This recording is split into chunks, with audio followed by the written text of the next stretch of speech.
Let's talk about count to infinity problem.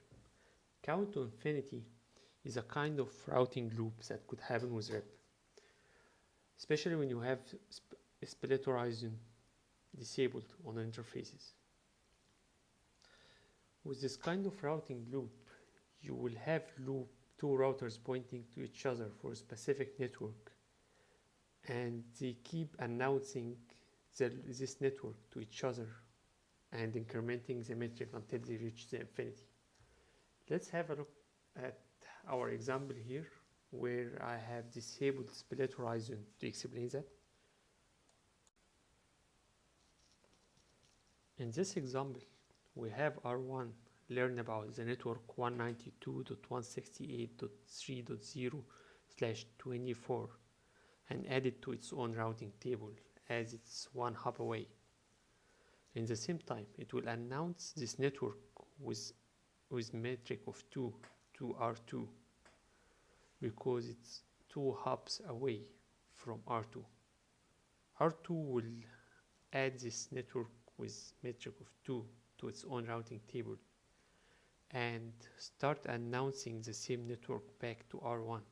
But in this situation, R1 will ignore R2 update because it's already have the same network with lower metric of 1, and R2 is announcing the same network with metric of 3, so it will ignore this update. In situation where R3 goes down, R1 will not immediately know that the network 192.168.3.0 is actually down because R3 didn't send it an root poisoning update for this network.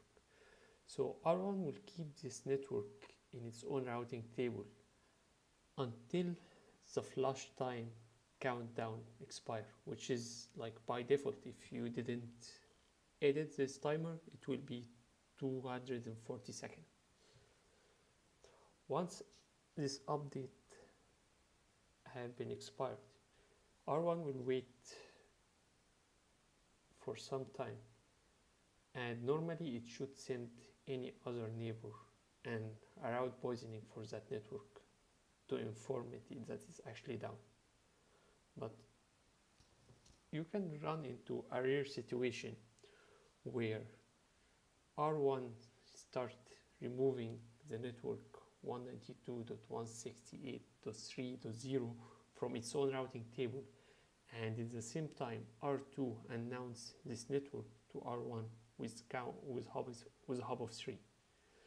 In this case, R1 will accept this update from R2 and add it to its own routing table. At this point, the two routers R1 and R2 pointing to each other in their own routing table for the network 192.168.3.0/24. So any packets were destined to this network will be trapped between those two routers for the next slot of time.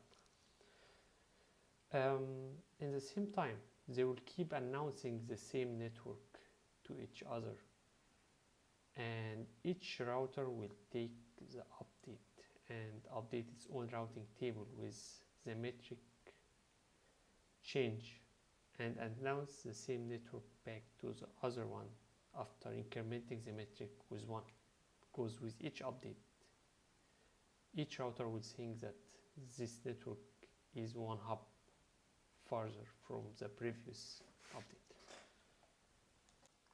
At this point, we have a data plan loop for the packets trapped between R1 and R2, and we have count to infinity loop between R1 and R2 on the control plane. R1 and R2 will keep incrementing the metric for this network until one of them, probably R2 here, will reach a metric of 16. Once it's received a packet with metric of 16, it will drop the packet and remove this network from its own routing table, because this network considered as unreachable now. And at the same time, it will send the poison reverse to R1 with same network with metric of 16 to make it remove this network from its own routing table.